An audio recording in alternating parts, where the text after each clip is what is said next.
dumbest thing we've ever done.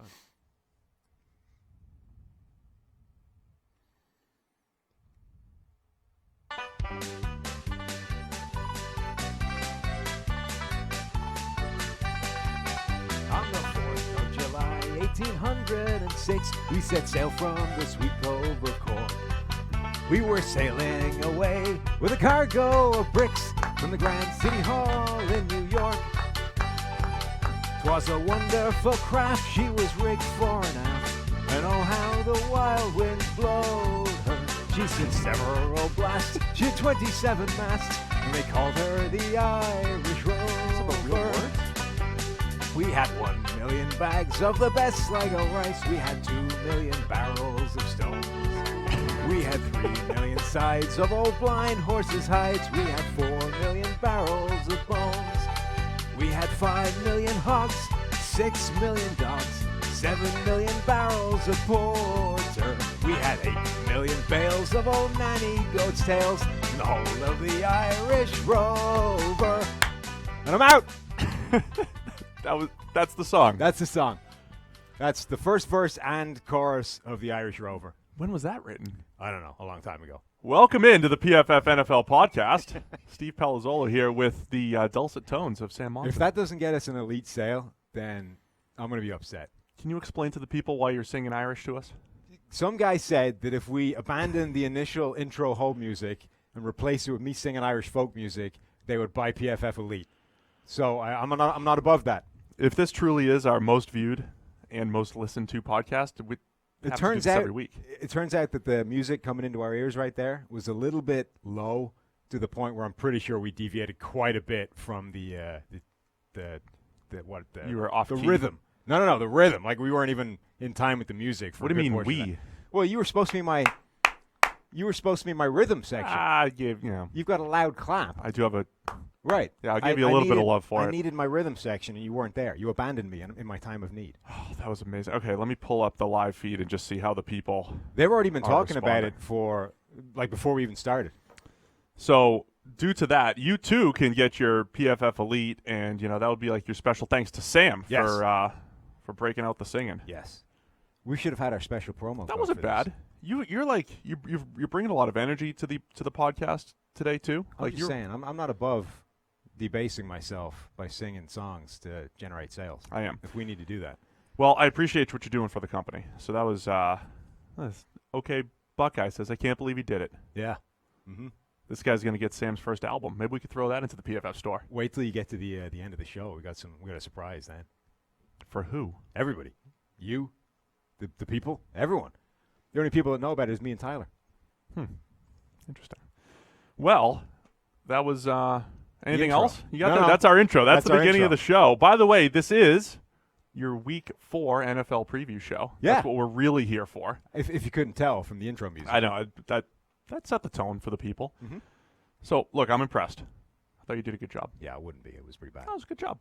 Okay. I had really low expectations. Yeah. So okay. good work by you. All right, we're going to preview Week 4, and we'll go game by game and touch on a little bit of everything. Okay. Let's start with the Thursday night game. Again, if you guys are listening on Friday, it already happened. You and I discussed off camera. Should we just nix the predictions? It's just not feeling We it. appear to have lost our touch this year. Like last year, we had this incredible run of predicting the future.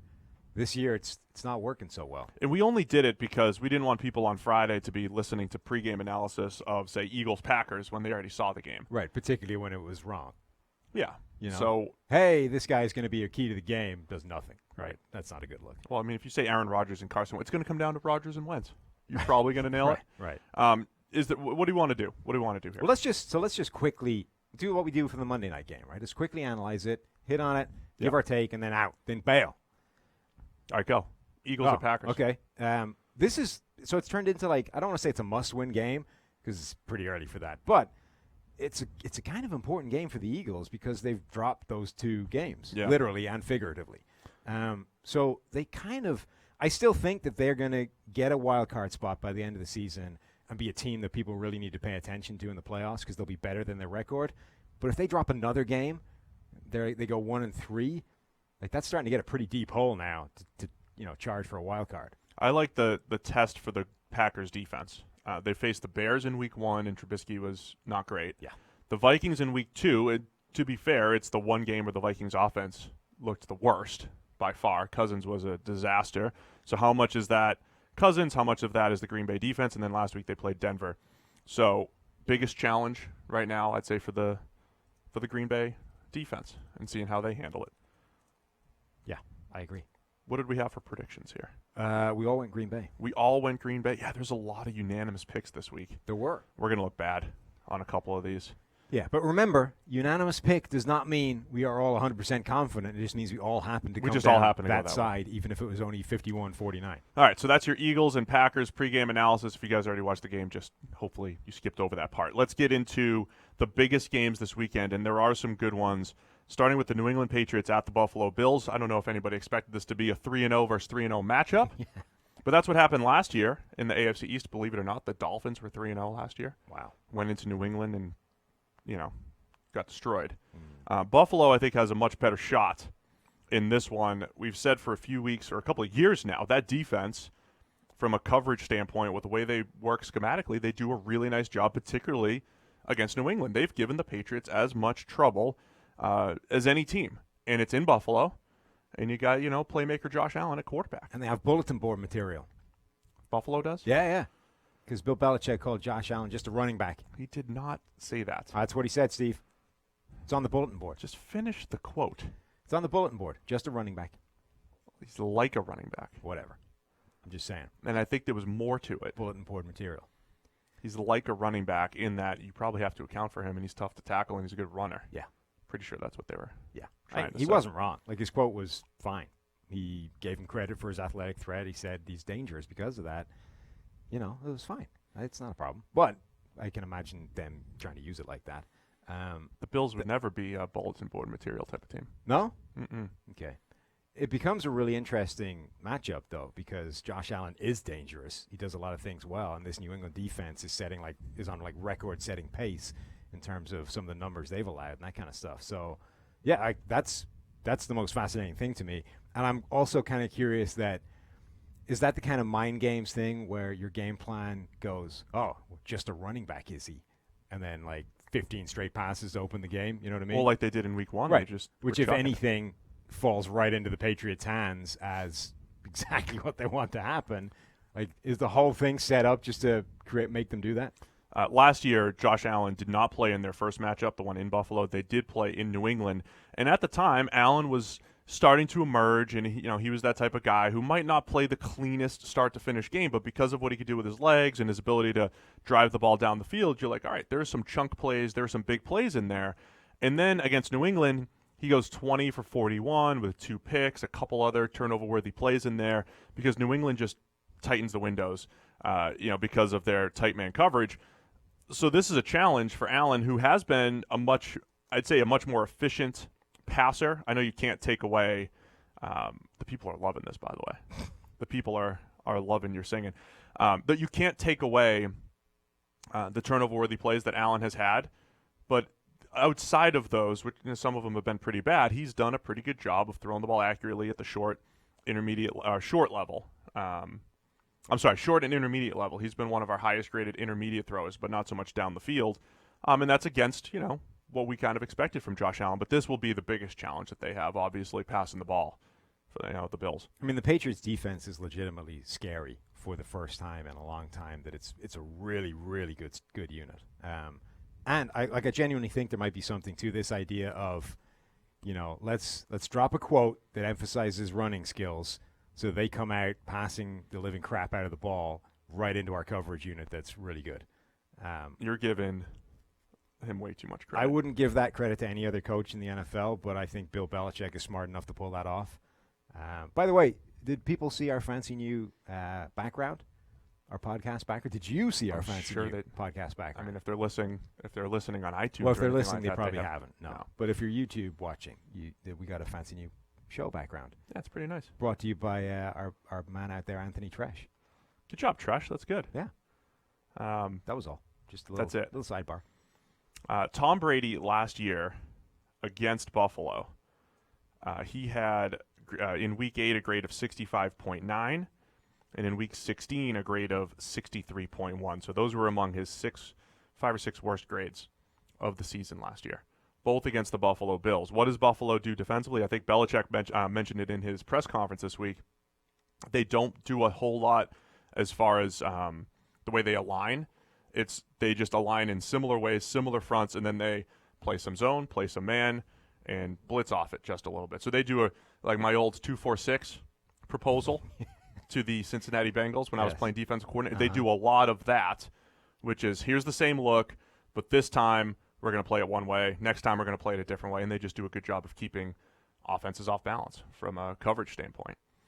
This was the game also last year where New England, because they weren't passing the ball very well, they did turn to their running game, and I think Buffalo is one of those teams over these last couple of years that has said we'd rather stop the pass than the run. And they get run over a little bit, in part because of their personnel, and in part because I think they're playing some softer shells in the secondary so that they could take the pass away first. So I think if you look at Buffalo at a macro level since Sean McDermott has taken over, they've done a really nice job of maybe taking advantage of, advantages on the margins to just get the most out of what they've had on the field. They are also down Harrison Phillips now, tore his ACL. And Speaking of run stoppers. Right. That's a pretty significant blow to them because he is their best run-stuffing defensive lineman.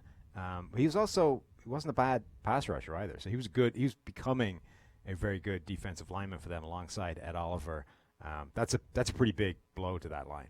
Yeah, Oliver had a really nice start week 1. He's been, pretty good over these last couple weeks. So, do you think is it too early for Buffalo to compete with New England? Is their 3-0 start fool's gold, or is it this perfect storm of they've got a coverage unit that can keep the passing New England's passing attack in check, and they're at home, and they can actually have a shot at the upset here? Yeah, I think I wouldn't go as far as to think they have a really good shot at the upset, but I don't think this is a bad Buffalo team. I think this is a reasonable unit overall, and really it's down to Josh Allen. If he plays well, this team can. In fact, he doesn't even need to play well. If he makes enough big plays in the game, this team can definitely beat a lot of teams in the NFL. I just don't know if it's good enough to beat New England. Yeah, and that's what he's done pretty much this year. Right. Overall grade hasn't been great because of all those turnover-worthy plays that he's had, bad fumbles, bad interceptions, but he's found a way to make some plays with his legs, and in the short passing game has been pretty good. So I mentioned it in my QB rankings column. He's been, this week, one of the best at the intermediate level. That's 10 to 19 yards, one of the worst down the field. So if he can turn it around, hit a few of those deep passes, they got a shot. Yeah. I think New England's defense, though, might be too much for them to overcome. Right. And we'll see if Brady in the passing attack can solve this Buffalo coverage unit, because they've really struggled relatively in the last couple of years. Mm-hmm. Are we all going New England here? Yeah. All right. What we got for the next game? Kansas City at Detroit. Yeah, Kansas City at Detroit. Mm-hmm. I tweeted this week, Patrick Mahomes playing in a dome, he might throw an 80-yarder in the dome. Good, dude. I mean, when he was in Atlanta, that was that pass in preseason. That was, I think, the last time he was in a dome. And would he chuck it, like 75 yards? Yeah. I mean, it was really like 70. They really could stretch the field in a ridiculous manner. I kind of want them to set up a play that's just designed to do that, just to see how far he can throw it. Like, don't even put the ball in the air until he's 40 yards downfield. They could. So Mahomes this year, I know the stats are ridiculous. Yeah. We have him graded a little bit lower than first. Mm-hmm. Sorry about that. And we kind of covered this at the end in last week's show, right? It's Patrick Mahomes right now is unquestionably the most talented quarterback in the game. Yes. I think at the end he'll be the highest graded, he'll be top 3, highest graded by the end of the year. He is the new Aaron Rodgers in terms of being the greatest talent we've ever seen at the quarterback position. But he's leaving meat on the bone, right? They're playing at this incredible level. They're putting up an insane amount of points, but he's missing throws. He's making a couple of bad throws. He's got room to be so much scarier. And if he does that, then we can all just pack up and go home. He's going to throw for like 6,500 yards and 70 touchdowns. But the point is, when you watch a game, he's missing throws that shouldn't be there. The other thing is that we've talked before about how that's the best offensive scheme in the NFL, right? Andy Reid's scheme. We have quantified that. So our guys have said Andy Reid number one offensive play caller. Andy Reid's scheme, which has been taken to Philadelphia with Doug Peterson, which has been taken to Chicago with Matt Nagy, that is the best system in football. He's got some of the best playmakers in football around him. These things aren't sort of reasons for him grading worse, but they're reasons that he won't necessarily earn. It's not all him, right? He's playing fantastically, but the scheme is also scheming him some wide open people. The players themselves are getting wide open and making some plays after the catch themselves. So again, it's not all Mahomes, and then he's missing enough throws to keep his grade top 5, top or 6 is where we have him. Plus two fumbles and a negated interception. Right. So there's some negatives in there. Bad fumbles that you won't necessarily see in the box score, and they are taking down some of the incredible plays. And we're only 3 games into the season, right? Right. The difference between 1st and 6th through 3 games is a couple of plays here and there. Literally a handful of plays. Right. So I don't think it's an unreasonable thing to say this guy is by far the most talented quarterback in football right now. But if you quantify every single play every single one of these quarterbacks has made, he's not quite number 1. He's 6. Yeah, and I think the point I always like to try to make, the only reason why you're expecting him to be higher is because you're starting with this baseline of, oh, look at his stats. Yes. And his stats say many yards, so many touchdowns, and no interceptions. You're starting with that as a baseline. Right. That's your argument against it. Therefore, he must be playing well, and we're like, all right, we'll just alter a couple plays here and there. We're running into this a lot with Trubisky as well, which is I understand how your system works, and I understand that the stats deviate from the grade, but once they deviate to a certain amount, I stop believing it. Right. Like, well, either you believe that or not, right? If you believe the fact that the stats can deviate from the grades, the distance that they deviate should not be the thing. There shouldn't be a threshold of, all right, now it's too far away from the stats, so I don't believe it now. I completely believe your principle, but once it crosses this line, it's imaginary. Because, we've talked about all those plays. You can throw the ball behind the line of scrimmage, a running back can make 7 guys miss and score a touchdown. Your passer rating is 158.3, and the pass you actually completed was something that you or I could do. Now, how much credit should the quarterback should literally get no credit from that beyond not missing a throw that you expect him to make, right? And the same thing, you could throw the ball right to a linebacker. If you could do it 10 times. If they all drop him, your passer rating is the same as an incomplete pass. There's no interception there. There's nothing dragging down your overall numbers. So, these things can lie. They can lie in an individual play circumstance, and though it happens less likely, those can start to stack up and really start to skew things. So if you get, 25 plays and they all break one way, suddenly you're way apart from what actually happened. That was Aaron Rodgers' 5-touchdown game. Right. I don't want to stay on the point too long, but just to give a quick way that we do that. People criticize us when we do this, but I want to just explain it. If we took Mahomes' 3 turnover-worthy plays and just threw them in as interceptions, okay. There are 2 fumbles and 1 negated interception. Right. That was still a bad decision, right? If we did that, he drops from 1st in passer rating to 4th. So we're literally talking about 4 plays. So the 3 plays we're counting, right? That puts we're him counting 4th, and we have him 6th. And then you'll say, well, why don't you count them for every player? We do. I'm telling you, we do count them for every player. They're factored in to the grades. Okay, so yes, at the end of the year, Mahomes will most likely be graded as a top 3 quarterback, and he'll have the best stats. And that's a great example of how few plays we're talking about. Right? Yeah, so 3 plays drop him from 1st to 4th in passer rating alone. And that's essentially what we're saying, is that there is a handful of plays that are keeping him 6th right now instead of 1st. Now, if you think that is completely beyond the realms of possibility through 3 games, then I can't help you. All right, so that's our – we're just trying to explain the grades to us. A lot of people have asked us. We don't understand the grades. A lot of people have been mean. They're very mean to us sometimes, Sam, and they say, you idiots, your grades are stupid. Remember how – just trying to add some context here. So we were a little bit mean to Skip Bayless and Shannon Sharp on the last show. Yeah. And apparently Shannon was mean to our Patrick Mahomes grade just now on the television. Just now? I mean, was it within the last couple of hours. Yeah, well, maybe if you guys just want to send Shannon this clip, we'll cut up this clip for YouTube, and Shannon, just listen to our explanation and understand what we're trying to do, because Mark Schlereth, help us help you. Send it to Mark Schlereth. Mark, you need to understand what we're trying to do as well. Dan Orlovsky was asking some questions. All right, so my request to everybody, it's the same request we made to all 32 of our team clients, is instead of trashing, bashing, or questioning's fine. Mm-hmm.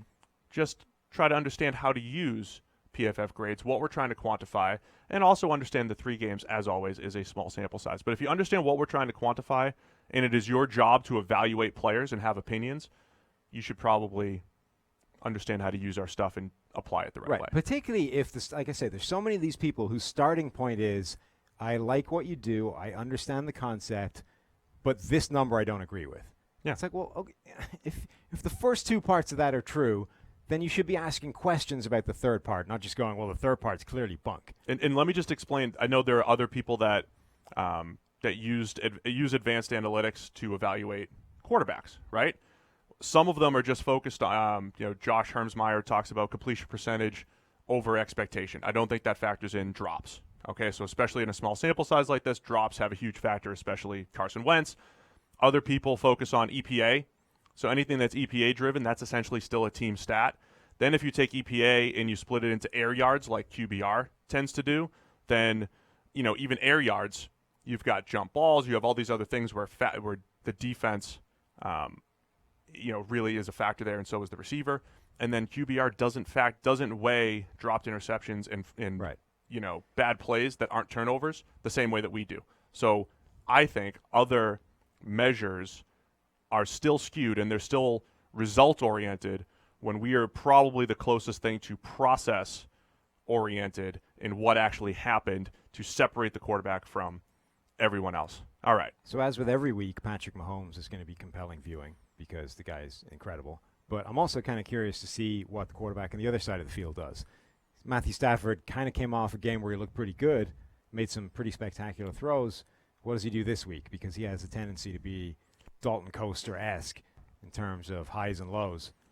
Now he's going up against the Chiefs. How does he play? I'll give you that numerically. This year, he's number 2 in positively graded throws so far, and he's number 4 or 5, depending on the filter. I mean, he's in the top 5 in negatively graded throws. So Stafford, who had become a little bit more game managery the last couple of years, a little bit on the safer side as far as throwing the ball down the field, it's old school volatile Stafford, which I kind of like. I mean, again, if I was running a team and Stafford's my guy, I would tap into the special a little bit more and have him take a few more chances and throw the ball down the field more. His average depth of target's way up. I think the learning point from all those quarterbacks is that you don't achieve anything by trying to take away the high variance. Like, you might as well embrace it and hope it breaks your way once. Well, I think what happens is coaches naturally are conservative. They tell you don't turn the ball over. And then you point to Brady and Rodgers and Peyton and Breeze. You point to a lot of these guys through the years, and they don't have high interception totals. They do a good job of taking care of the ball. But the difference between them and the Alex Smiths of the world is they still make plays down the field. Like Brady and Breeze and those guys aren't not turning the ball over just because they're conservative. I mean, they do it all really well. But if you have a guy that, might have a few turnovers in there, you might as well get some big plays out of it. That's where Stafford is. Yeah, I just think there's an inherent, there's the logic from these coaches is he's making all the great plays. He's doing everything right. If I can just eliminate the bad, he becomes amazing. But you can't do that without taking away the good. You might as well just roll with the high variance and hope that the cards all swing your way for once. And just from a number standpoint, we keep saying that the bad is actually the most consistent thing for quarterbacks. It's really tough to coach the negatives out. The positives will fluctuate a little bit, and I think the positives are dependent on your supporting cast, your playmakers, but also some aggressiveness. Stafford, from just an on-field playing standpoint, has done a really nice job this year of creating space in the pocket, of flipping those sidearm old-school Stafford throws when necessary. Had a 0 blitz last week. He created some room, felt it, flipped it over the middle, hit a guy in stride. Like, he's doing some really cool Staffordy type stuff. Could see a shootout where he's got to go head-to-head in the dome. Oh, I'm here for that. Against the Chiefs. I tweeted out the Lions are playing more man coverage, cover one or man coverage overall, than any other team in the NFL. That's your Belichick tree, Matt Patricia doing it. So that's, it's going to be a challenge trying to cover all those Chiefs receivers. How much does Matt Patricia steal from the Belichick game plans that, even though they gave up over 30 every time the 2 times they faced Mahomes, they still shut him down for a half at a time, a quarter at a time. Like, they made life more difficult for Mahomes. He had the most off-rhythm throws against the Patriots, the most inaccurate throws against the Patriots. I know they still scored 40 and then they scored 31, but they made life a little bit more difficult for the like Chiefs offense. that phrase has become like a joke. You Right. can't stop him. You can only hope to contain him. That is But Mahomes. It might actually the Chiefs offense. It might actually be legitimately true for the Chiefs offense. You simply cannot stop that. You can only hope to contain it to a degree. That's it. Darius Slay's been a little banged up. Justin Coleman playing really well in the slot for the Lions. So this should be a great matchup. I think we're all going Kansas City here. Yeah. But again, So this Detroit's 2-0-1, man. This week was strange. There's a lot of games here that I think could break the other way, and I couldn't find one that I was comfortable in going with the underdog. Yeah, agreed. But I think there's like maybe 3 or 4 of these underdogs could come away winning this week, and I couldn't find one that I was comfortable enough going against everyone else with. Right. So we are going across the board Kansas City. Yeah. But we're not disrespecting you Lions. There was No, a guy in no the comments the disrespect. other day. I forget his name. We will mention him on Monday if the You're Lions win. Disrespecting him. Well, he right- said, right away. I told you the Lions were going to win. He's Okay. I'm assuming he's a Lions fan and not just a prognosticator. Minnesota Vikings at the Chicago Bears. Yes. Sam, this is the game Ugh. that they brought Kirk Cousins in to win. Is it? I mean, so He's got no more of these. I mean, he's got to go to Detroit later. who was it? Was it Mike Florio who was tweeting that the Vikings, if they can go for this establish the run defense thing, they could have a special season. Like if that's the tactic they embrace, they could be great. And I was like, alternatively, they'll lose to every single team with a good defense because then you have to turn to Kirk Cousins, and that's when bad things happen. Though, as somebody then pointed out to me, having said that, this week they play the Chicago Bears, whose quarterback is Mitchell Trubisky. Ooh. Good point. Now you have what should be 2 very good defenses. The Vikings wanting to establish the run, but probably failing because the Bears' defensive line is really good. And then it comes down to which quarterback do you trust more to be able to effectively pass against the top defense, Kirk Cousins or Mitchell Trubisky? And I don't trust either of them. Yeah, we currently have Kirk even rated above Trubisky. They're both bad right now. Like, I think Cousins is more likely to be able to achieve that, but we've seen that anytime the chips are down and they need him to do something, he stinks. Yeah. So I don't know how. Like, this is going to be terrible. I think Cousins in Chicago against that defense Should be ugly. That's going to yeah. But then Trubisky's going to be playing a good defense. And Yeah, Trubisky, I always question Trubisky, particularly against the blitz. Last year they did a better job. which the Vikings like to do and like to disguise. Right. And this year Trubisky passer rating of 66.7 against the blitz and a PFF grade, more importantly, of 30.9. Yeah. So no blitz, it's 64. Against the blitz, it's 30.9, averaging 4.3 yards per attempt. And the Vikings are starting to get players back that were important. We talked before about how they're basically limited to this base defense Right. because they'd lost all their nickel corners. Now they're coming back, right? Mike Hughes is coming back. Mackenzie Alexander is on his way back. So, now they're harder to be able to exploit because you can't just manufacture those cheap, easy matchups in the slot anymore. With Trubisky, I know, he showed signs of life in the Washington game, but then he goes Signs of life. But then he goes and throws that pick right to Josh Norman on the goal line. Yeah. That, the Redskins should have been absolutely done in that game. It actually gave them, a little bit of hope to make a comeback. He has to cut down. Forget just the missing throws because, yeah, he's missed a high percentage of throws the last 2 years. But that, late, that decision-making, just putting the ball in harm's way, he did that a lot in the red zone last year and got away with it.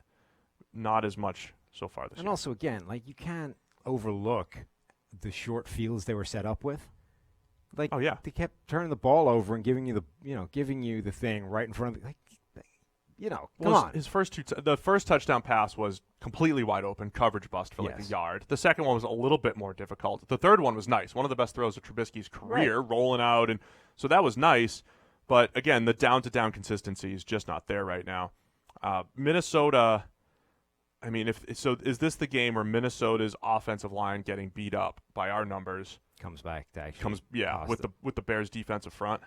I mean, it could be. Look, that happened against the Packers, right? And I think the Bears' defensive front is every bit as good as Green Bay's. Nothing happened against they were just able to dominate the Raiders. We talked about how most defenses of the NFL, at the very bare minimum, are able to play gap sound defense. There's a body in every gap, and that makes it inherently fairly tricky to run the ball. The Raiders were able to screw that up consistently. They didn't have bodies and gaps. The Vikings just ran all over them. Green Bay, their defensive front was winning pretty handily against the Vikings offensive line. I imagine Chicago's will as well. The other threat in this game is that Khalil Mack, right? We talked before about the Minnesota's main problem on the offensive line is inside. Their tackles are okay, but okay and probably nothing more. Okay players and nothing more get abused by Khalil Mack. By elite players like Khalil, yeah. A guy as good as Khalil Mack, suddenly your okay players become a problem because they're not good enough to deal with that. So now you have to worry about the interior, who are just going to crush your interior, and you have to worry about Khalil Mack coming around the edge and wrecking everything. That's not easy to scheme around. One other thing to note on the Bears defense, our guy Ben Stockwell, director of analysis, he was, because I don't think anybody in the world watches more football than him or other guys that we have at PFF. So much respect for all of our guys that just put so much work in. But he sent me, he goes, watch these couple plays by Roquan Smith. Pointed them out to me. Roquan sitting there at middle linebacker, a little passive, letting himself get blocked. He has not graded well this year, 48 overall, and not great against the run or in coverage. Yeah, he mentioned something like that to me, and I said he looked like college Roquan for like the first drive of the season. Do you remember the first drive against Green Bay where he basically wrecked the drive on his own? Yeah, he was great. Yep. That one drive, that was it. And then he went back to being NFL Roquan, which just hasn't been as impactful at all. Just something to look for because the Vikings are going to try to run the ball, and if they can at least neutralize the defensive line, Roquan feels like that perfect sideline-to-sideline guy to match a Dalvin Cook, but if he's going to sit there and wait and get blocked like he has been, there might be a few gaps there. The Vikings, if they want to win this game, one of two things needs to happen. One, Kirk Cousins needs to have a game where he says, okay, this is why you paid me the $84 million. Evidence in the past would suggest that's probably not going to happen. Two, Dalvin Cook needs to do like superhuman things and get yardage that shouldn't be there, which he's done consistently this season, but he needs to do that tough to bank above on and beyond. Yeah. And that's a pretty rough thing to ask for. That's a pretty rough thing to ask for. Yeah, you got it. We'll pick on Case Keenum later, but when one of his picks was hilarious. A guy was tweeting about it, and he said, so when you're playing cover 3 in the NFL, you have to figure out how do you stop the seam route, and they have different rules. They have different people who can stop it, and there's 3 ways that you can stop a seam route when you're playing cover 3.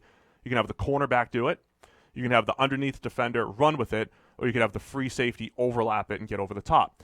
So Case Keenum threw the ball, and literally all 3 of those options were covering it, and he still threw it. It turned, ended up getting the interception. Jumping back a couple of games, by the way, I wrote a piece this week about how Jair Alexander may be the next great cornerback in the NFL. And last night he got torched.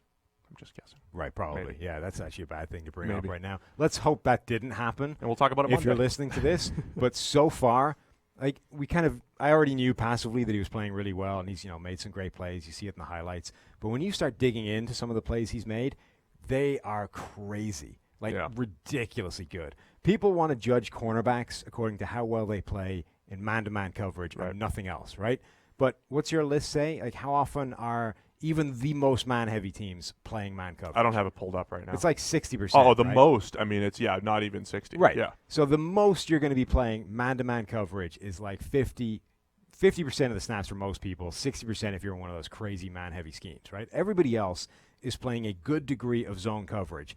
And zone coverage is so much more complicated than you think it is because I described this arms race that goes on in NFL schemes where a defense, one side will create something, right? So the other side will create things that defeat that thing. Right. Then the first side needs to come up with rules to adjust what they do to combat the thing that breaks what they want to do, right? Right. So think of like cover 3 right now. So Tampa 2 was the thing everybody ran. Then people figured out how to break Tampa 2. You adjusted, but eventually it becomes too much of a problem. Now what everybody runs is those cover 1, cover 3 schemes, right? Or a lot of people. And the thing that really started messing with those was those deep crossing routes, those deep overs that basically run into free space behind the linebackers. And what do, right? Do you send the backside corner that's tracking that? Do you have him run with it? And he's never going to get there. Do you have the linebackers try and get into acres of space and close that window? Never going to happen.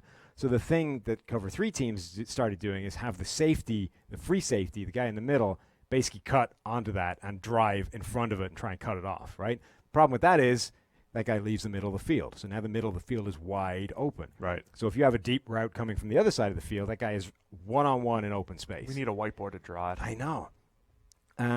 So what you get now is teams ask the backside corner to try and replace the safety over the top, which is one of those things that works perfectly on the chalkboard.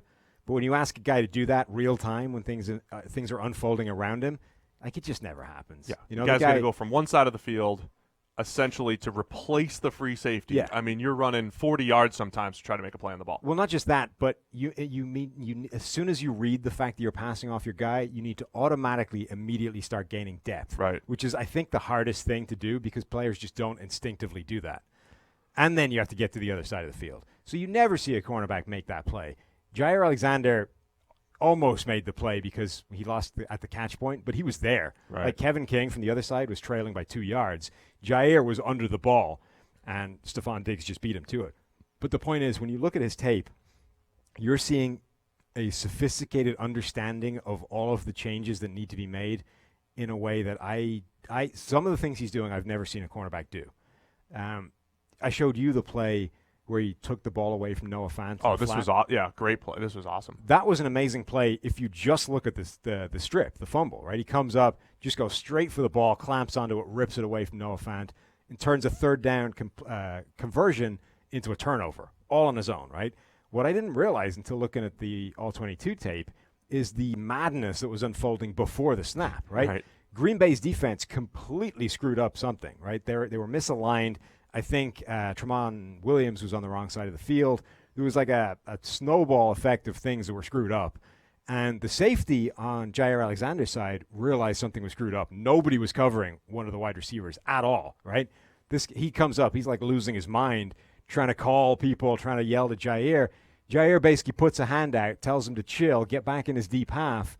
I'll take care of it, right? So Jair like splits the two receivers that are on his side of the field, then kind of comes up and splits the two of them and Noah Fant. And they run vertically. Right. At one point, he's literally trying to split three different receivers and cover them all by himself, then comes up and takes the ball away from Fant. Like, that's ridiculous. That is an unbelievable understanding of what's happening. The other thing about that, by the way, is that Joe Flacco looked at that for 10 seconds, a guy literally not being covered on 3rd and 2, and didn't throw it. That seems like a problem. He's a little delayed in his reads. Yeah. Anyway, so that's the Vikings Bears. Who are you going with? That's the Viking. That was Jair Alexander. Go read the article, PFF.com. We may have gone on a tangent, but Vikings Bears. We as in Sam. Look, you sang. You could do whatever you want. That's what I'm saying. I'm taking the Bears in this one. Yeah, same. A couple guys are Nathan and Bruce taking the Vikings. Yeah. In this one. This is the game. This is the game why they paid Kirk Cousins. Lucky for him, this is the last game. Huh. Got to go to Detroit, too. See if they keep their record up. Well, also, they have to, win against good teams sometime. This is the game. This game. Cousins. Yeah. All right, we got a few more games to get through, as in the rest of the schedule. Carolina Panthers at the Houston Texans. What are you looking for? I want to see what Kyle Allen looks like in week 2, because week 1 was really good. It was really good. To the point where I'm not confident that happens again. Yeah, I mean, look, he had a good week 17 last year when he had to start for Cam. And then this week, I thought they did a really nice job of scheming a few easy throws for him early on. But you can't do that the whole – I mean, people say that. I mean, at some point, you got to sit back there and make some NFL plays. And he did that, which was fantastic. Even some of his misses, man. He had a corner route to Greg Olsen, and he's rolling to his right. And he throws it, and it looks like a miss. And this is why, by the way, my quick tangent, I'm seeing other people tracking, off-target throws or missed throws and all that stuff. And I know the time and effort that we put into tracking that stuff and the intelligence that we try to put into it. I mean, talking Bruce Gradkowski, former NFL QB, and other guys who know quarterbacking and coverages and all this stuff. And there's only a handful of us who can make these final decisions on it out of everybody in the company. I know the time and effort we put into it, so I don't trust when ESPN puts it out, when other people – I just don't trust when they put these numbers out. That's what I want to say. So trust PFF and our numbers because I believe in the time and effort that we put into these things. Kyle Allen throws a pass that looks like a miss, and he was essentially back-shouldering a corner route to Greg Olsen, who just didn't – he's just getting old at this point and didn't have the athleticism to adjust to it. If he adjusted a little bit better, you would have been like another wow throw for Kyle Allen, who already threw 4 touchdowns and had the highest percentage of big time throws in the NFL during that week. That's why he was the QB of the week last week. There's such a huge dynamic in terms of adjusting to football that are in the air that you need to appreciate when you're looking at things like accurate throw or not. Like, it's not as simple as that one was a yard away from him, therefore it's inaccurate. Like, there's a huge amount of adjustment that does go on and adjustment that needs to go on sometimes for throws to be complete or not, depending on where coverage is and all this kind of stuff. It's very hard to do, as you say. There's miscommunications. There's receivers falling down. There's receivers running the depth at 12 when they should be at 10. There's all sorts of stuff in there. Even Daniel Jones had one, that really bad dropped interception that he had. Watch the receiver. If the receiver doesn't give up on the route, it's kind of a bang-bang play. It's not a great play by Daniel Jones, but not nearly as bad as it looked. So there's a lot of nuance that goes into that stuff that we take very, very seriously in this. But yeah, Kyle Allen was fantastic last week. I think we're 3 weeks into it, so you start to, it's against the Cardinals. How much do we worry? Is it the Cardinals? He's going to Houston, so, there'll be a challenge here. And Houston plays a lot of cover one, man coverage too, so he's going to have to make a lot, some more challenging throws, even though Houston's secondary hasn't been great. Yeah. That's what I'm looking for. Texans secondary. I think they're going to be the story of their season.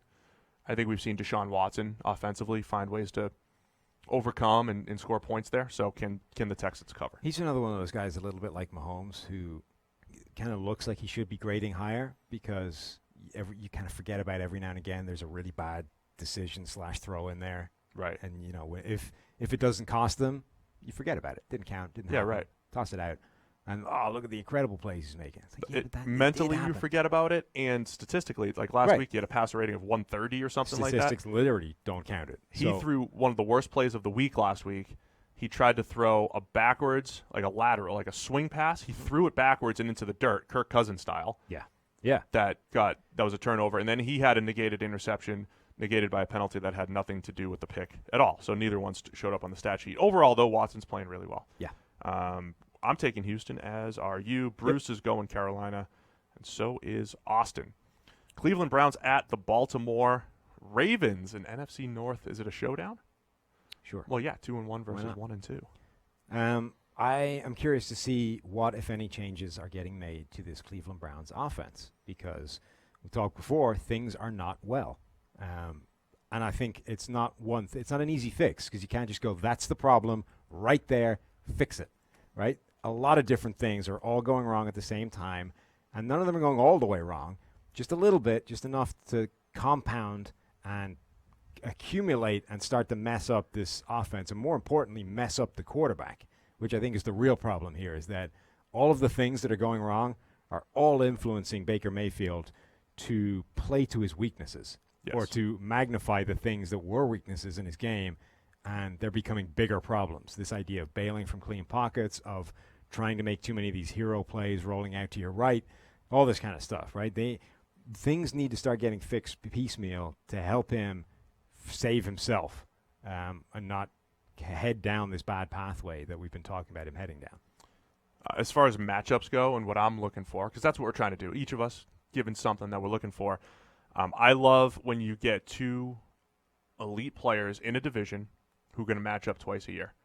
That's what we have now, Myles Garrett and Ronnie Stanley. Mm-hmm. Browns edge defender Myles Garrett has a 90.4 pass rush grade. That's number 3 in the NFL, 17 pressures against Ronnie Stanley, our number 2 graded pass blocker, only 1 pressure so far this year. Yeah, that's a really nice matchup within a division to have. That's a great. You got stuff like Nuke versus Ramsey and Lattimore versus Julio, these things that we see twice a year. Yeah. This is one of those, Myles Garrett and Ronnie Stanley. The other thing that I think is interesting is what does Lamar Jackson do this week, right? He came down to earth pretty significantly last week. The Browns are missing some defensive backs. They're still down a lot of guys. Does that encourage the Ravens to try and pick them off through the air? Or do they go, things went bad after the 2 week, I don't want to call it a mirage, but after the 2 week high that Lamar was riding, suddenly he was back to being Lamar. Do we attack that the way we would if it was any other quarterback, or do we say, no, actually, we better dial this back? I think the Ravens, and John Harbaugh went on his whole little analytical explanation the other day. The Ravens are doing some good things analytically to grab some edges. I also wonder if, we have a structure as far as how we grade players. So we keep saying Lamar Jackson's not that accurate.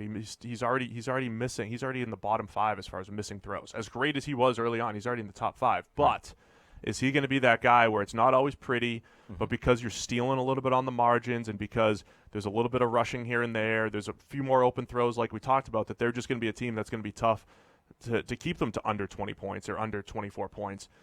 So even if the Lamar grade isn't great for us, they always find a way to produce. Plus, you have a guy like John Harbaugh, learning. It seems like he's being very well educated on when to go for 2 and when to steal a couple extra percentage points here and there. I think that's what's going to make the Ravens potentially a really difficult team. Yep, I agree. Context. People want context to our grades. That's the context I'm trying to add. We're both taking the Ravens in this one, which means Cleveland could be in trouble, falling to 1-3.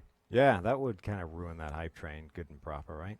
Washington Redskins at the New York Giants. What are you looking for here, Sam?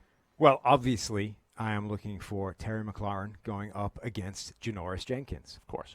Obviously, right? By the way, rumors that Colt McCoy is going to start now. Is he, fixed?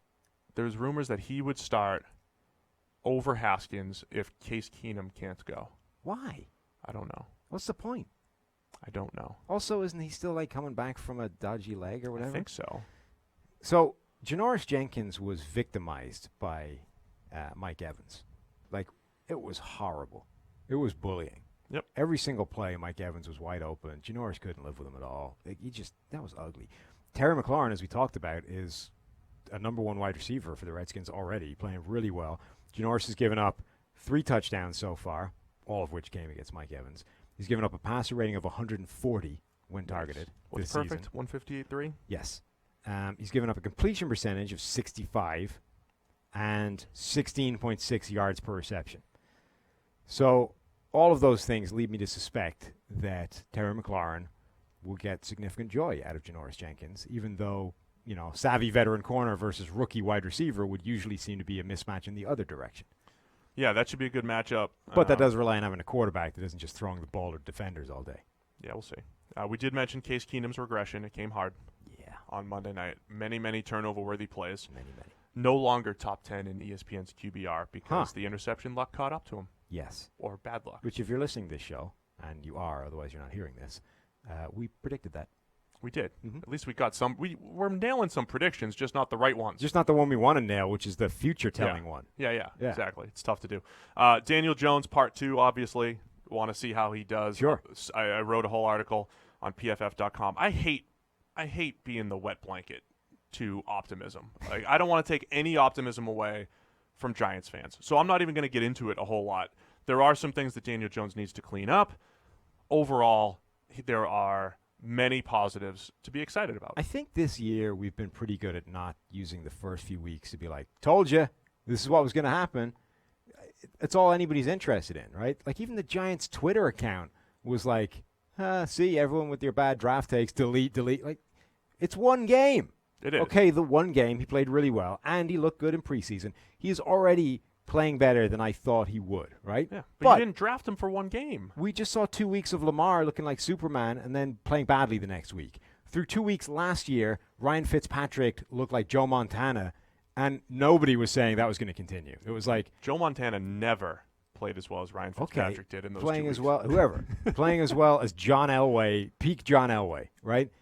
And nobody thought that was going to continue. It was like, when are the wheels falling off this wagon? Because it's going to be spectacular and it's going to happen soon, right? I'm not saying that's going to happen to Daniel Jones. What I'm saying is you don't know. Sure, he's looked great so far, but maybe he just caught a good run, right? Maybe the guy's having a good run of confidence. He's having a lucky run. If you don't look, I'm just saying. I took my Dalvin Cook victory lap already. Be encouraged. But it is way too soon to be like, told you so. You guys suck. He's amazing. I'm excited for Who knows yet? More Daniel Jones data points coming out this weekend against Washington. Right, First home start. Gardner Minshew has probably played as well, if not better, than Daniel Jones so far. And is anybody saying, idiots, this guy's future All-Pro? No, they're not right, yet. Because he was taken in the 6th round, and we assume that still holds true until we see otherwise, right? Daniel Jones was taken 6 overall. Therefore, we're now assuming the Giants were right, even though it's one game. So all I'm saying is, let's wait and see. we can develop our analysis as things change. Right now, we have a lot of data in college that says Daniel Jones was not great, right? Regardless of the situation, not a great situation. All that's still true, but he was not great. We have one game and some preseason that says otherwise at the NFL level. And I have a lot of people saying, do you still believe Daniel Jones is not a franchise quarterback? And Right. let me explain. This is how I would explain our round grades when it comes to quarterbacks. It's all about range of outcomes. Even Gardner Minshew, Percentage 6th round. chances. Yeah, exactly. So Gardner Minshew, technically, even if you put a 4th round grade on him, has a chance to become the next Tom Brady or the next franchise quarterback. There's a chance. We just assumed that the chance is lower. So even Daniel Jones, calling him a day 2 prospect and making many comparisons to a Nick Foles type, I still don't think that that's wrong. I don't think there's anything wrong in there. There's a percentage chance that he's going to have a lot of very good games. I still think there's a good chance he's going to have some not so good games in there. So, he's got he's already had 3 fumbles in a game in 5 snaps. I mean, there are things he needs to clean up. So, I would refrain from victory laps at this point. And the other one that's coming up a lot is Baker, right? It's like, Baker's playing like crap. You guys blew it. Like, okay, sure. We have one NFL season where he was playing well and 3 college seasons where he was playing spectacularly and 3 games where he's been playing. And the college data does matter. Right, and 3 games where he's been playing, not as well as you would like. Right. Which is the more important data set? The thing that happened this week or the thing that's 12 times the data? Like, you can't just stop using 3 weeks of data to say, I therefore prove something else. That's all I'm saying. Stop it right now. It's what we live in right now, though. You got to have hot takes, man. Your takes aren't hot enough. I'm just saying. Daniel Jones is going to win 4 Super Bowls. I'm just saying stop doing that. It's 3 games. We haven't seen anything yet. We're all taking the Giants. Yes. Across the board. We all believe. Look at that. We believe in Daniel Jones and the Giants. Yeah, that being said, we believe in Daniel Jones. We do. Los Angeles Chargers at the Miami Dolphins. What are you looking for, Sam? Melvin Gordon's back. So what does that divide? I know it doesn't matter in terms of winning games and all that kind of stuff, but I'm curious to see what they do with that because, if anything, the first 3 weeks have shown that the Chargers don't really need Melvin Gordon. Austin Eckler's look great. They've got the players that have been able to take those carries and do well with them. So do you give Melvin Gordon like 100% workload again right off the bat? Does he now split the workload with Austin Eckler more evenly? What does that look like? I'm curious. I hope they give him a high workload because of my fantasy team in Dynasty. Wow. My Dynasty League. Wow. What do you think of that? I think I don't care about that. Yeah. People love when you just talk about your fantasy team. Mm-hmm. Yeah, I'm interested in that as well. I think you're right on as far as Gordon and his value while gone. I really want to see this Chargers O-line that's been not good, as expected. 7th worst pass blocking grade. Going up against the Dolphins, who have the 3rd worst pass rushing grade. Something's got to give here, Sam. Wow. By the way, Gordon clearly realizes that as well, hence coming back. You know what I mean? Like, the holdout hasn't gone well if he's been like, I got to come back early. Quick, because get back to the Dolphins game. Right. We're all expecting the Chargers to win this one. You're right. Actually, that's an extremely well-timed bit of decision-making by presumably the agent. Yeah. Like, I'll take all those second-half carries. Thanks. Melvin, the holdout is not going well. Having said that, this week you play the Dolphins. You come back, rush for 200 because you're playing Miami, and suddenly we have leverage again. There you go. Even though, it was Miami causing that, not you. Oakland Raiders at the Indianapolis Colts, Sam. Ugh. What you looking for? The Raiders were depressing last week. Like, they were so bad.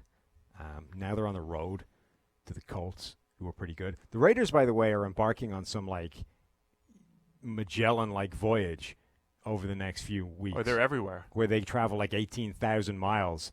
I think they had it on the thing, right, on the TV. It was like plotting out their journey before they get home again. It was 18,000 miles, and the world circumference is 24,000 miles.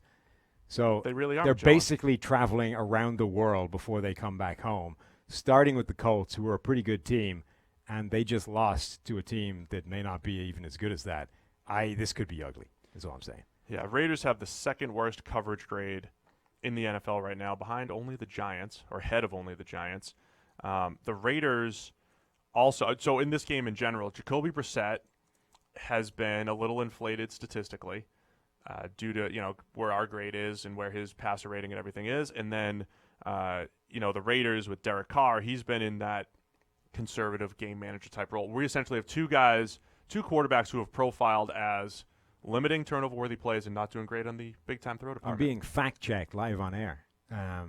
Is that Ben? Our director of analysis, Ben Stockwell, is telling me that Gordon is not actually playing this week. He's back with the team, but not expected to play, even though I saw articles saying he would. All right, let's just redo that section. So Melvin Gordon, I'm not looking forward to seeing Melvin Gordon this week. We don't care about Melvin Gordon this week. Because he's not expected to play. Austin Eckler's going so that's good, so I won't put him. It's going to hurt my fantasy team because I don't have Which Gordon. people still don't care about? I'm still undefeated, though, even without him. Again, people still don't care about that. I mean, think about that. No Melvin Gordon. I'm still undefeated. The Chargers are still producing offensively. I mean, they're against the Dolphins, so it won't matter either way. But We're all expecting the Chargers to win. now we're interested in seeing Austin Eckler going up against the Miami defense, where he will rush for 200. And those linebackers probably can't Melvin cover him. Gordon. Yeah. Right. There we go. Anyway. That was smooth. Yeah, well done. Raiders. So a QB battle of Brissett and Carr. Yeah. Both guys on the conservative end. I mean, I need Derek Carr to start unleashing some passes down the field because he could throw the ball down the field. Like, just start chucking it up. It's not going to happen. Start chucking it He up. won't. Carr was excellent in week 1, and he's just kind of settled in as pretty good these last couple weeks. Yeah, just been, Yeah. the last couple. Mm-hmm. He's had some bad interception luck, though. Yeah. far. The Raiders have been playing pretty badly to me, and this game seems like one. If Jacoby Brissett can manage to just not make bad things happen, I think the Colts could win this pretty handily. Yeah, we're all taking the Colts here. Let's go to the Titans at the Falcons. What you looking for? How long do you give Marcus Mariota before you bench him for Ryan Tannehill? I'm not saying that Tannehill is better. I'm saying that at some point, Mariota plays himself onto the sideline. And it seems like he throws a good pass the play before you're about to do that. Yeah, that's what you said Monday. Right. You're not wrong. So, like, at some point, you just get sick of it and say, Marcus, sit down. I'm not dealing with this crap anymore. Come back to me when you're willing to put a game together that doesn't make me want to shoot myself. Yikes. Until then, it's Ryan's team. I think the difference in Ryan Tannehill and Marcus Mariota is small. I think their weaknesses are similar. We talked about it Monday. They hold the ball too long, take too many sacks. They're going to make the O-line look worse than they are. And I could see the move being made if they need a spark. This is another explain the grade segment, by the way, because we graded the Titans' offensive line as being okay. But they took a whole bunch of sacks. Marcus Mariota was getting sacked every 2 seconds. He's a big part of the reason he gets sacked. Yeah, so their pass blocking grade is 72.9. I tweeted about this the other day as well. Again, we got a lot of new listeners here, and I think they need to understand how we're doing this. Especially on the offensive line, we're essentially grading how quickly did you lose the block, so to speak. So you lose a block, it's in 2.2 seconds. Your play is over, essentially, if you're the guard, right? You lost it, you get your really bad negative grade, the defender gets by you, and then we figure out what is the defender going to do now that he's won the block. Is it going to become a sack? Is it going to become a QB hit because the quarterback gets rid of it and then gets knocked down? Or is it just a hurry and the quarterback throws it away or he moves off his spot, whatever it is? The guard's grade won't change, right? As soon as he loses the block, boom, -1. Now, is it a sack? Is it a hit? Is it a hurry? If the quarterback is holding the ball too long or the coverage is good, it becomes a sack. If the quarterback sees it and just barely gets the throw off and it's knocked away, okay, it's a hit. Or the quarterback steps up, breaks out of the sack and makes a throw, whatever he does, okay, then it's a hurry. Again, the guard's grade doesn't change. What's happening right now with Mariota is 40% of those pressures have become sacks. Yeah. When the league average on that is about 20%, and the best guys are at about 10%.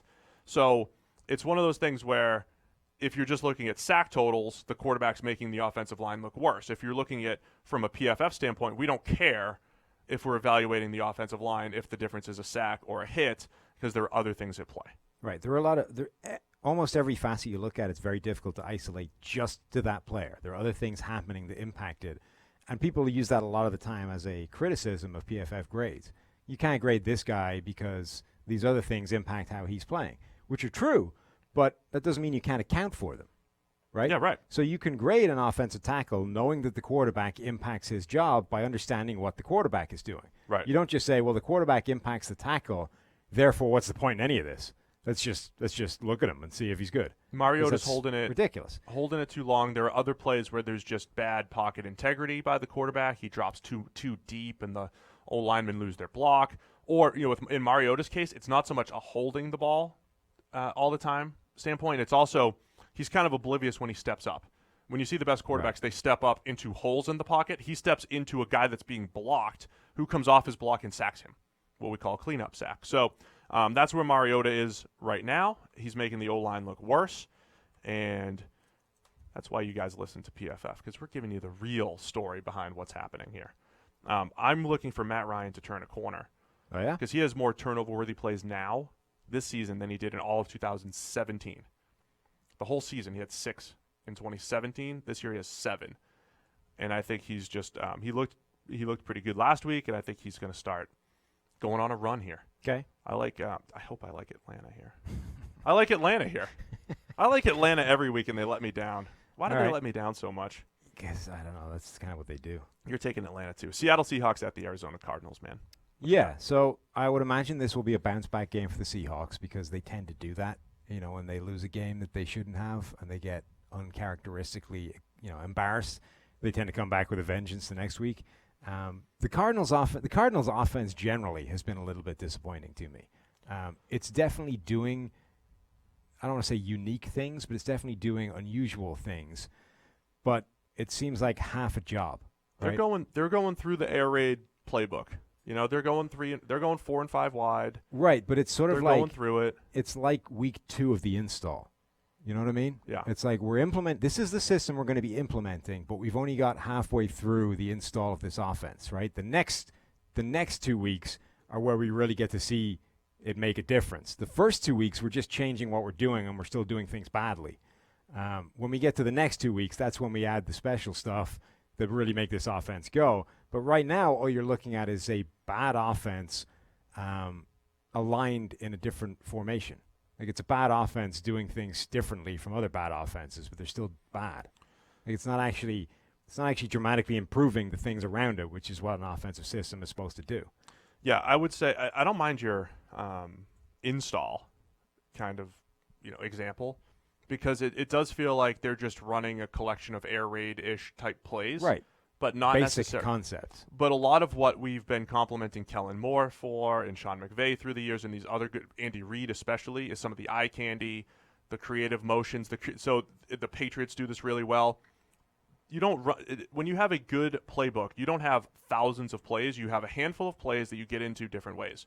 And 1 week you motion a guy out, 1 week you motion him in, but you get to that final formation and then you run the play. And it adds enough eye candy to the defense that they can't recognize it, and then it creates open receivers. We're not seeing that, I don't think, as much from Arizona. What we have right here is somebody has taken a pig, put lipstick on it, and a dress. It's still a pig, right? You haven't fixed the fundamental problem, which is that it's a pig. Now, no amount of tarting this thing up is going to change the fact that right now it's a pig. And the offensive line in particular is still a huge problem. It's not good. Jordan Mills at right tackle was just getting victimized last week, absolutely embarrassed. Like some of the plays were absurd. It's like, oh, look at this pass rushing snap. Like the guy, look what he did. He almost just fell over face first. Like the offensive line is bad. Kyler Murray isn't being helped out in terms of the things around him opening players up. The wide receivers are again Larry Fitzgerald and friends. They've got like an undrafted free agent in 2018 taking snaps above Andy Isabella, who has 1 offensive snap so far this season. So the personnel's not coming together the way we expected. And personnel's not creativity good. Not the offensive system isn't actually scheming anything open. Kyler Murray is a young rookie who is going to have some growing pains, and the offensive line is bad. So this is a pig with lipstick on it. Just to back up what I was saying about shifts or motion, using either of those as the criteria, Arizona is number 31 in the NFL at using a shift or a motion on any given play 27% of the time. Ironically, right below Cleveland, a team that we also said is maybe struggling with some of their creativity on the offensive side of the ball. And so that's 27% of the time. The league leader is San Francisco, who's done a great job of creating open throws and play action and everything. They're at 74%. 3 times as much, almost, as Arizona. New England's up there at 73%. So, something to look at the there. Kellen Moore thing is like the best They're 4th, 64%. case study Dallas. for anybody right now looking at offense, right? If you're if you're not a good offense right now and you're like, how do we get better? How do we get better now? You just need to look. Who are the top 5 offenses in the NFL? What are they all doing?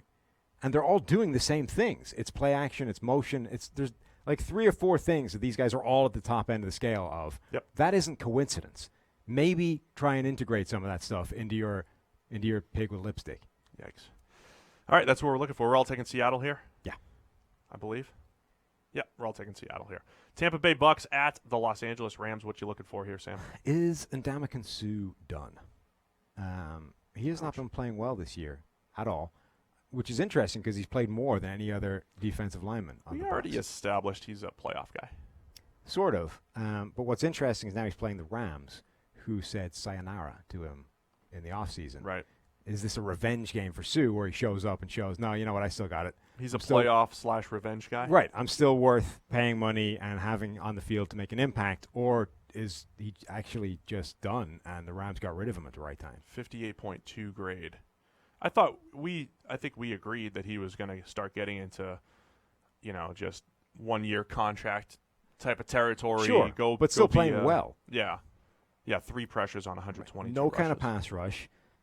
I mean, this isn't – even if you're like a, playoff Sue. The idea of playoff Sue is you were okay until you hit the playoffs, then you went on a run. Like, now he's bad. Yeah. I want to see Wade Phillips against Jameis Winston. Okay. Rams playing a lot more zone coverage. You got Eric Weddle back there, pretty smart player who's been flying around making plays. Is this one of those games where Eric Weddle uses he's got football smarts. He doesn't remember his passwords all the time, Weddle. No. But football smarts against Jameis Winston, who might fire some turnover-worthy plays his way. Might. Is probably going to throw some opportunities, Eric Weddle, his way, or anybody's way on the Rams. And our guy Corey Littleton just tearing it up. I was watching the game with my dad on Sunday night. Oh, yeah? Against the Rams, and I made the point. I was like, Corey Little makes a play. I go, oh, Dad, this guy Littleton's been playing great this year, really having a good year. And Chris is saying the same exact thing on the broadcast as me. And my dad's looking at me like, oh, I'm like, no, we're kind of working off the same information here. Yeah, you could be on TV. Yeah, something like that. Yeah, that's that wasn't the point. Oh, okay. Just that PFF's, whether it's Chris or me, we're pointing towards Corey Littleton's doing some really nice stuff. It might shock you that Jameis Winston's number 2 in the NFL in turnover-worthy play percentage. It wouldn't, and no, it wouldn't shock me at all, in fact. And he's only like 7th or 8th in positives. So I think that matchup's a good one. Wade Phillips against Jameis Winston in that passing offense with Bruce Arians. We're all taking the Rams? Yeah. The Rams have kind of, because it hasn't been as flashy offensively, they're just kind of sneaking to 3-0 so far. What you doing over there? I'm trying to zoom, but it's not zooming as far as I need it to because the next game is the Jacksonville Jaguars. At the Denver Broncos. That's Yes. what we're talking about. Right. And you know what that means? Gardner time. That means Minshew Mania. Are you going to show this I'm going to try and show the T-shirt we have dialed up here. Just walk up to the camera. You want me to? I'm like tied into things here. This is a bad idea. This is bad. I apologize, Tyler. This is bad Steve's radio. fault. We're going to Ethan's see what we laughing can at do you. here. Look. I'll hold you. That's what we're dealing with here. That is Minshew Mania on screen. I wonder if we could just get like a graphics guy to. You'd think, right? That might have been an easier way of doing it. We'll get there. But anyway, we have this Watch your T-shirt. cough button. We have the T-shirt dialed up. We're just trying to sell T-shirts. We here. also have stickers, right? You're going to be able to get a whole Minshew face on the front of your laptop. Oh, really? Yeah. I need that. Right. That's what Shannon wanted. No, she's So we're getting Minshew stickers instead of PFF. our Shannon, not Shannon Sharp. Right. Shannon Sharp probably doesn't want one of these. Instead of the PFF here, you're going to have a whole Minshew face up there. So anyway, the point is he needs to play well this week. Otherwise, that's all for nothing. Yeah, so Minshew Mania at Denver, never an easy place to play. True. Denver, in their pass rush, man, what is going on? 59.1 team pass rush grade. And it's only 4th worst in the NFL, believe it or not. Right, but they have Von Miller. And they don't have a sack. Yeah. Von Miller still has 8 hurries, has not knocked down the quarterback. Bradley Chubb has 4 hurries. This is one of those we said, told you Bradley Chubb's sacks were fake. Ha, ha, ha, ha. He has 0. But Von Miller, who grades well every year, also has 0. So Yeah, it's not ideal. So no ha, ha, ha. This has been the worst start. I mean, this is the worst stretch of Miller's career. We've seen more of This is good though, bad right? Because stretches, this is playing in to the Minshew mania narrative. Because if Denver can't get pass rush, then Minshew's got some time in the pocket, survey the field, dial it up, and boom, hit you deep down the field. People were complaining about volume. That's going to hurt them. Yeah. loud enough. He's grading well though, like legitimately. So it's kind of a funny story, right? Because the guy's like a walking meme, but he's actually playing well and really well. He has some things to his game that make you think there's a legitimate shot of this guy becoming a long-term starting quarterback. The physical limitations that saw him drop to the 6th round are still there, but we've at least seen his ability to mitigate that stuff, right? It's not like these are new to him. It's kind of like the Baker or the Kyler Murray height thing. This didn't happen yesterday. I think he's been playing this way the whole time, right? He knows he doesn't have Josh Allen's arm. He knows he doesn't have Lamar Jackson's scrambling ability or running ability. Like, none of this is new to him. He understands how to play with his own physical limitations. And he's very good at putting the ball in the right spot for players to make a play, like DJ Chark, to adjust to it, make a catch, hit it in the right spot. I like what he's done so far, and I'm genuinely hoping it continues because it's a fun story. And yeah, definitely one of the more accurate quarterbacks coming out last year in the draft. Right now, he is right above Tom Brady as our number 1 graded quarterback on 10-plus yard throws. Gardner Minshew, number 1. Small sample size, everything. Mm-hmm. But when we talk about arm, like Josh Allen has one of the worst grades on 20-plus yard throws, has a cannon. Minshew is chucking it downfield with incredible timing and accuracy, so he's number 1 on 10-plus yard throws. What are the people saying? Anything interesting? Somebody is saying a lot of very silly things. Do we need to kick him out? When do we grade players on what ifs? What ifs and buts, Steve? When did we start doing it? We don't do that at all. We grade on what they did. That's the answer. It's not, right. It's not like if a guy fumbles, we grade that he fumbled. You can phrase these things as what ifs if you like, right? But it's a silly way of looking at it. A quarterback throws the ball to a defender. The what if isn't what if he caught it? Like, he threw it to a defender. That's what happened. We grade what he did. He threw it to a defender. You can't act like that didn't happen because the defender dropped it and it doesn't count as an interception. Therefore, like, the whole point of this is trying to evaluate A, how well a guy played, and B, how well he's likely to play going forward. If you just ignore all of the non-interceptions he threw because defenders didn't count them, because they don't show up on the box score, what are you expecting to learn out of that? And if you won't see things like the Case Keenum game coming because all you look at is 5 touchdowns, 0 interceptions. Therefore, he's playing great. We're gonna roll. We're gonna roll into Chicago. Case Keenum's gonna play a game manager role, and we'll beat the Bears because he hasn't thrown a pick. Right. Or you could look at the fact that he's thrown 3 turnover-worthy plays in 2 games and say he's going up against an opportunistic defense. That's probably not going to happen again. So there you go. We do not grade what ifs. We grade what happened, whether or not the result of the play accurately reflected that. That's why we do it. And it's essentially, not grading what ifs. And over time, as I like to say, the data has been proven to be descriptive and predictive. You do like to say Sam, that. I do like that. Dallas Cowboys, we're all taking, what are we taking here? I'm taking Denver. You and I are taking Denver. Damn it. It's that Denver home field advantage we're believing in. Like, they've played some, they've been at least in games. If Minshew pulls it off, though, I'm definitely buying a T-shirt and stickers. If Minshew wins, you're going to, okay. I haven't bought one yet. Not through just through lack of all right, so if Minshew wins, essentially. Can we get some other if Minshew wins, can we get some other promises in the YouTube comments? If Minshew wins, you guys are going to buy a shirt. And stickers. And stickers. You need the Minshew PFF face store. on the Where do they laptop. get it? PFF store. Shop.pff.com. All right. 2 more games to get through. Dallas Cowboys at the New Orleans Saints. Yeah. This is where we get to hear Al Michaels say New Orleans. New Orleans. Sunday Night Football. I like that. I think that's how you should say it. That's how it's people probably just getting lazy and going New Orleans. Nolans. Yeah. Nah. That's how they do it down there. So the Saints are probably going to need to score points this week. Because Listen, Dallas is good. They scored 30 points in Teddy Bridgewater's start. Sort of. Well, I'm not sort of. They did. It's just it wasn't all the offense, right? It was literally a fumble return, a punt return, and 2 screens. Yeah. And a field goal.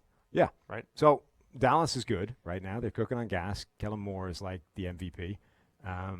And they're probably going to put some points up. Kellen Moore's the MVP. And I like it. so the Saints are going to actually have to match that, right? They're not going to. They're unlikely to get the same return from the other two areas of the game. So the offense is going to need to show some spark with Teddy Bridgewater at quarterback. He's a great story in that, the guy is. It looked like his career was done. We didn't even know they were going to have to lose his leg at one point in that injury saga.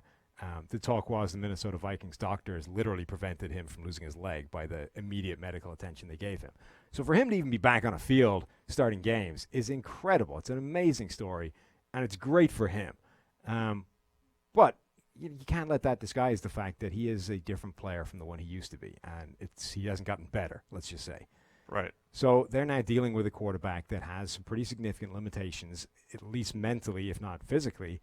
And they need to scheme things up now because one of two things needs to change, or one of three things, I guess. Either he needs to get over that mental barrier and be able to push the ball deeper down the field and make some of those big-time throws, or they need to scheme enough so that it doesn't matter if he doesn't do that, or door number three, it's Taysom Hill time. One of those three things needs to happen. Wow. Taysom Hill time. Do you think they'll mix him in even more this week? It was like 4 snaps last week. It would be difficult to do less, so probably. Yeah, so a little bit more Taysom Hill. I'm really interested in the other side of the ball. I think the Saints have some talent on the defensive side. You have a guy like Marshawn Lattimore. I think we know he's a really good corner, but he's getting beaten a lot more this year than he has in his first 2 years. Even last year when he took a step back, I mean, he's given up 74% of completions into his coverage, 341 yards, 17 yards a pop. So does he start to turn it around a little bit? Will he see a little bit of Amari Cooper? So Kellen Moore, you joked that he was the MVP, or you were serious. Tons of credit for Dallas. And then you look at it and say, okay, they've played the Giants, the Dolphins, and the Redskins. So coach of the year always goes to like the head coach, right? Mm-hmm. Kellen Moore, I think, legitimately should maybe win coach of the year. Like, do you remember a few years ago? I'm asking you, are we too early here? They've played some of the worst defenses in the league right now. The assumption is, should things continue? Like, obviously, calling coach of the year after 3 weeks is a little bit premature.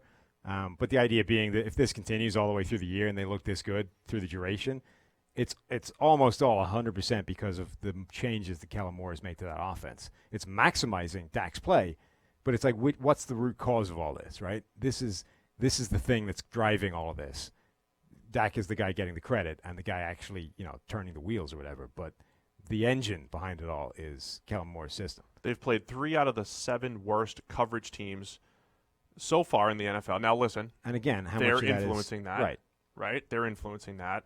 But I do think by the end of the year, we're going to say, yeah, the Giants, not a great coverage unit. The Redskins haven't been great, especially historically bad on third down. So this is the big test. Kellen Moore in this offense, tons of credit for what they're doing. Dak is our number 2 graded quarterback right now, and they've got the schemed up.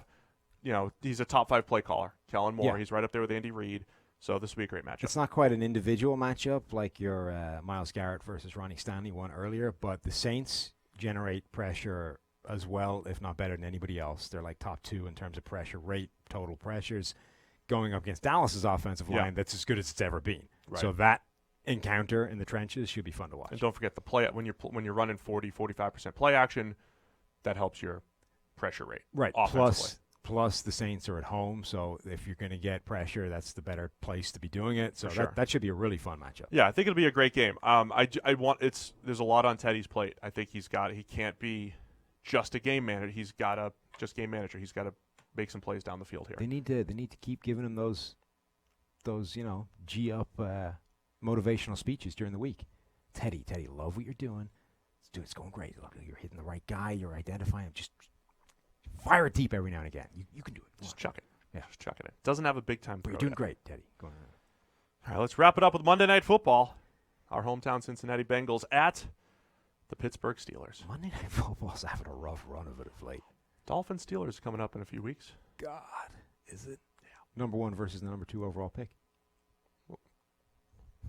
Oh, no? Man. The Steelers might be sad.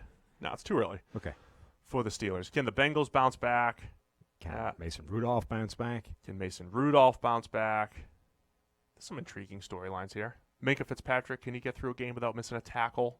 Again, I don't think missing a tackle does justice for what that was. I'm just saying. Got hip tossed. That's what the stat is. Like a dummy. Well, that's what I'm looking for in this game. You ever see that like jiu-jitsu dummy that people train with? And its literal purpose is just to be tossed around on the floor like a big sack of weight. That's Minka Fitzpatrick. That was Minka Fitzpatrick trying to tackle Kyle Juszczyk. Yikes. This literal MMA dummy where he just got grabbed and flung to the side. You're still metaphor champion. Thank you. That's what that was. It's not really a metaphor, but is it? Just a comparison. Isn't that what a metaphor is? Yeah, it's any kind of comparison, right?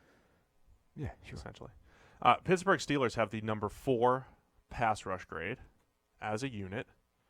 And, the Bengals don't pass block all that well. They've been protected a little bit by the play action game, so the grade's not as bad, but and it's the like speed with which Andy Dalton and gets the ball Dalton's out of his release hand. for the most. Yeah, so it's more so those must pass block situations. That's the thing, the right? must when they're passing is what I'm trying to say. That's the limitation of that. That you can only protect the O-line right for so long. To a certain degree. And we talk to coaches about this all the time because we're like, hey, you don't need a great offensive line. Run play action, get rid of the ball quickly. And then I always use the caveat when I'm like talking to coaches. I'll be like, but, there are some 3rd and 8s that you have to execute every now and again. And it's not a great position to be in if you don't have an O-line. I think that's where Cincinnati is. TJ Watt, 12 total pressures through 3 weeks, even though he only has the 1 sack. He's been playing pretty well. Very well, in fact. How many cleanup sacks does Bud Dupree have at this point? Probably too many. Probably too many. Who are we taking? It's amazing he's still playing, by the way. Stop. Seriously. Like, why? What, you can't do better than Bud Dupree? Seriously? I mean, how hard can that be? How hard could it be winning the AFC South? Hashtag, how hard can it be? So, I think, where are we going with this one? Pittsburgh. Everybody's taking Pittsburgh. Yeah. No love for our Bengals.